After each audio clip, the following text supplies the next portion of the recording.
I am from How To Taxes, and I'm here to help you prepare your Form 1040 when you are single.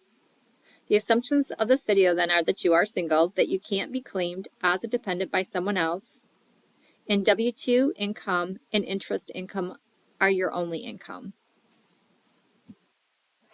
On the top of the front page of the Form 1040, check the box that you are single under the filing status section, put your name, address, and social security number on the form, and make sure you answer the question regarding digital assets. On line 1A, put your wages. You can find this information in box 1 of the Form W-2 sent to you by your employer. In our example, it is $51,750. Carry that amount down to line 1Z. In our example, you also received a Form 1099 INT from your bank for interest income that you received during the year. In this example, it is $200. Place that amount on line 2B. If the total was over $1,500 and if there was some other conditions that applied to your situation, which I have listed here, you would have to fill out a Schedule B with your return. Add lines 1Z and 2B together to arrive at $51,950 for line 9, and carry that down to line 11 for your adjusted gross income. On line 12, put the larger of your standard deduction or itemized deductions. In our example, it is $12,950 for your standard deduction.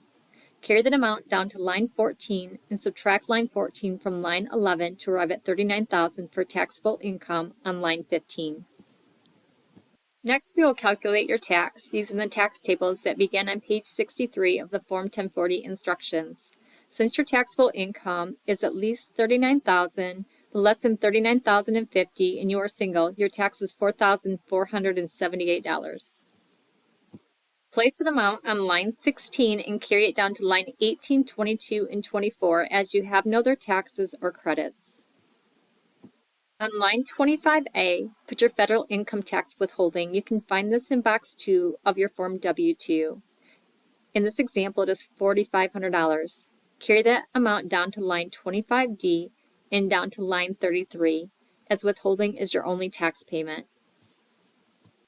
Subtract line 24 from line 33 to arrive at an overpayment of $22 on line 34.